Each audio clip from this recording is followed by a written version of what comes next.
Room in my dad. Crazy, crazy. I want you to know what you have against me. Hi guys! Welcome back to my channel. Dito kami ngayon sa plane and we're going to Dumaguete. 53 minutes yung flight time Cebu to Dumaguete, and from Dumaguete Airport, nag-tricycle na lang kami papunta sa port. Pagdating namin, agad kaming bumili ng ticket para mahabol namin yung paskat na paalis na papuntang Siquijor. Welcome to Siquijor! Kakarating lang namin guys dito sa isla, and from this port, magta-try kami papunta doon sa hotel na binook namin ngayong gabi. So, ito yung simbahan nila and ito yung plaza nila na may food park. After 30 minutes ng biyahe, nandito na kami sa San Juan Hostel guys. Ito yung binook namin na room na nasa around 1,000 plus lang. Good for 2 person na. Thank you. Text kami kuya. After check-in, naghanap agad kami ng nearest resto na bukas pa. At umorder agad si Tina ng makakain namin. Hi guys! So ito na yung foods namin. And kakain muna kami ng dinner namin dahil kanina pa kami gutom na gutom. See you! Gutom pala. Tanungan natin kung may, ayun, may kapihan din dahil. Pwede pala tayo. Iwan ko lang. Check natin. Pag ganitong oras, wala nang tao dyan. Ito pala, may parental sila. Halika guys, susundan natin si Tina para ipakita namin sa inyo yung tutulugan namin ngayong gabi. So ito yung loob niya guys, malaki at malawak naman siya at malinis yung kwarto niya. Good morning guys, welcome back to our Siquijor vlog. While waiting kami sa trike na sundo namin, papakita lang namin sa inyo ang hostel na tinuluyan namin kagabi. Ito yung San Juan Hostel. Ayan yung reception area nila. And ang maganda dito guys, malinis yung room and very comfortable. Friendly din ang mga staff and may only coffee pa. Hello guys, welcome to our second day. Now is nasa tricycle na kami at papunta na kami doon sa pangalawang hotel na tutuluyan namin ngayong gabi. Ayun, bilis lang pala. Lapit lang pala.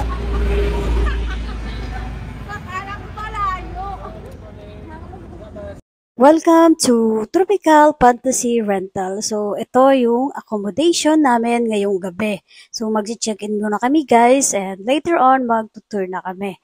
So, napakaganda pala ng napili namin na accommodation kasi yung room namin is tabi lang ng dagat. Wow, ganda naman ang room namin. Kung gusto nyo mag-kayak, may play po, kayak. Pero kahit mamaya na lang, no? Oh, mamaya nga po. Oo, kasi medyo mainit na eh. Ano yung mas magandang falls? Ito yung Kambugay. Oh, yan yung ano sa kanila. Basta lahat ng ano kuya, na naka-check dyan, okay lang po. Ang una naming pinuntahan ay itong Pitogo Cliff. May entrance fee itong 30 pesos. Hello. Ano tawag dito kuya? Hindi siya mamuhi. Yun ang tinatawag ng pitogo. Ah, itong mga to. Oh, kaya pinangalanan to dito ng pitogo. So ito guys, yung Pitogo Cliff na bagong puntahan ng mga turista. So ang Pitogo ay nagsimula sa mga punong pitogo na bigla na lang tumubo sa lugar na ito. At kung nakikita nyo guys, yung hagdan na yun, tara, samahan nyo ako at puntahan yung nasa babang bluish water na iyon. Alam nyo ba guys na konti pa lang yung nakakarating sa Pitogo Cliff na ito. So kahit yung mga local dito ay hindi pa nila masyadong alam itong lugar na ito. Shout out daw. Shout out. Kay Don Pablo. Don Pablo. Yeah. Ganda. Eh, maliligo siya. Hindi, pagpipicture tayo. Hindi, yun, tinitingnan ko. Kuya, picturean mo kami. Point, sa'yo na lang, 0.5. Oh, huwag na tayong masyadong bababa, day. Nakakatakot, day. Parang gusto ko lumangoy. Ay, day, ikaw na lang, day. Dito na lang ako, day. Sige. Langoy tayo, magaling ka lumangoy. Ay, takot ako sa heights na yan eh. Oh, ito kuya. 0.5 Magaling ako lumangoy pero... Hi! Welcome to my vlog. At dahil nga hindi ko mapilit ang kaibigan ko na bumaba doon at mag-cliff diving, nag-picture-picture na lang kami bago kami umalis. Pagkatapos namin guys dito sa Pitogo Cliff, diretso na kami dito sa 400 years old Enchanted Balete Tree na matatagpuan dito sa Las na may entrance fee na 30 pesos. Ano ba? Ito ba yung fish pa din? Pwede rin doon kayo kasi may bakante. Doon tayo.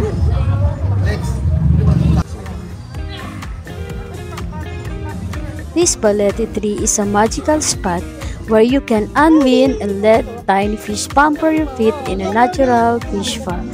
Truly a rejuvenating experience amidst nature's Paano ba? Baka wonders. mahulog pa tayo dito. Yay! Kailangan ko nito. Oo. Ako din, hindi lang ikaw. Pati ako, kailangan ko Ang yan. next na pinuntahan namin guys ay ang Historic Lassie Convent and Lassie Church na nagpapakita ng mayamang kultura ng Siquijor. Kung mahilig kayo guys sa mga history and lumang istruktura, then try nyo din itong bisitahin. Dahil nandito na kami sa Lassie, nag-quick side trip na kami dito sa Kapitanan Grill and Resto. It is known for delicious local cuisine and a famous photo spot featuring a broomstick. Picture and konting relax, dumiretso na kami sa Cambugahay Falls. Kuya Dave. Dahil pagkakataon mo na yun, dahil sabihan mo dahil bukas. Bukas po, saan kayo? Sabay kami sa inyo. Naman. Marunong ka lumangoy? Ikaw? Hindi namin tatanggapin kung hindi kami marunong. Matagal ba ito? Papababa? Hindi naman. Ano naman, yun na magkikita. Yung pag ano, After ng ilang minutong paglalakad guys, sa wakas narating na din namin itong Cambugahay Falls, the best waterfalls in Siquijor. Sabi nila, hindi mo daw masasabi na nakarating ka sa Siquijor kung hindi mo itatry itong Tarzan swing dito sa Cambugahay Falls. Kaya naman pagkadating pa lang namin, pumila na agad kami para subukan itong Tarzan swing. At sinubukan din namin itong Bamboo Reef. Tingnan nyo guys, napakaganda ng tubig. Sobrang nag-enjoy talaga kami dito. Ang advice ko lang guys, kung gusto nyo na hindi masyadong crowded itong lugar na ito, bumisita kayo ng maaga. At dahil nga napagod kami sa Kaka-Tarzan swing, naisipan muna namin kumain ng lunch dito sa nadaanan naming restaurant.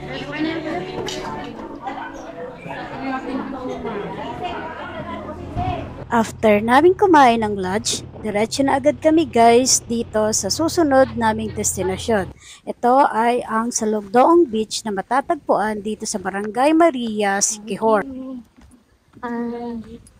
So ang Salugdoong Beach na ito guys ay isa sa pinaka-popular na puntahan ng mga turista at mga lokal dito sa Siquijor. Kaya kung gusto mong mag-relax, gusto mong mag-snorkel, and gusto mo ng adventure, pwede ka dito guys. So, dito makikita mo ang napakalawak at napakagandang tanawin ng karagatan. At dahil mahilig ako mag-cliff diving sa ibang lugar, naisipan kong itry mag-cliff diving dito. Pero bago yan, konting kaalaman muna tayo tungkol dito sa Siquijor. Alam nyo ba kung bakit tinawag ng mga Espanyol na Island of Fire ang Siquijor? Ito ay sa kadahilanan na madaming kumpol-kumpol na paro-paro ang matatagpuan dito sa isla. At pagkatapos namin dito sa Salugdoong Beach, dumiretso na kami sa susunod naming destinasyon. Ito ay ang Palitan Beach. Ito ang tinatawag na Little Boracay of Siquijor. At pinagmamalaki nila dito ang powdery white sand, blue and green waters, at ang mga nagtataasang mga puno ng niyog. At kung gusto mo namang masilayan ang napakagandang paglubog ng araw, ay ito ang pinakamagandang spot. At ang isa sa mga nagustuhan ko dito ay ang human drone nila. Sobrang gaganda ng mga kuha nilang shot na parang mga professional. So hindi mo na talaga kailangang magdala ng drone. Basta mag-tip ka lang ng kahit anong amount, masaya na sila. Habang pabalik kami sa aming hotel, napadaan kami dito sa sikat na panederya na kung tawagin ay Lilibet Panbisaya. Unsa sa ilalong anite? 20 na isa. Kana 20 na. 20 ka ba? Bukayo brad yan eh, bukayo. Kayo to? Ayan, bili tayo niyan. Masarap din yan. Ito yung parang nung pumunta yung gusto mo kay Greg lagi. Ano tawag? Lagi, torta. Ay, same lang pala siya. Pero baka ibang lasa. Nakarating lang namin dito guys, galing sa land tour.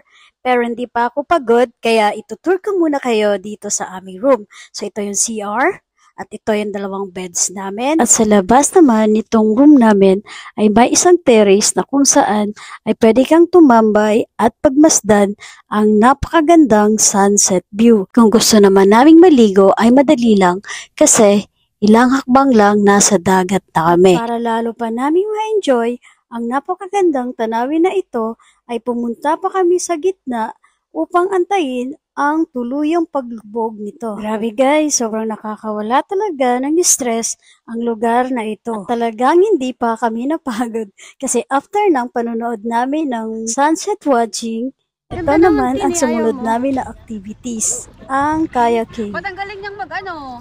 Galing mong mag-ganon-ganon. Ba't kami hindi namin alam? Yan.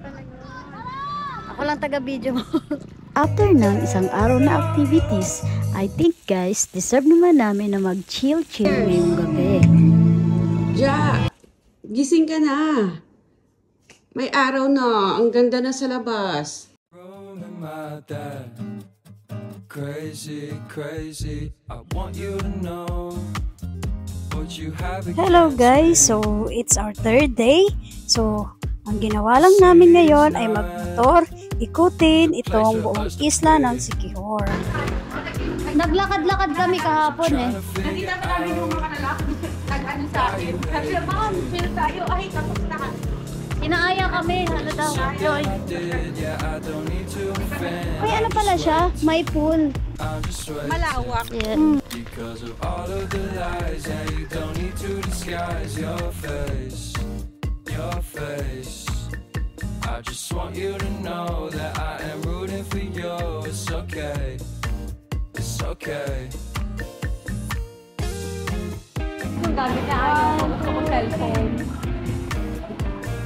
After naming mag-lunch, yung kaibigan ko ay bumalik na ng Cebu at ako naman ay naiwan pa ng ilang araw dito sa Siquijor. Staying long in Siquijor is a captivating experience, surrounded in myth and natural beauty. The island's tranquil ambience and pristine beaches offer a peaceful retreat. Siquijor weaves a spell of relaxation and rejuvenation, making my stay truly unforgettable. The city of my dad. Crazy, crazy. I want you to know Thank you what for you have watching, against guys. me.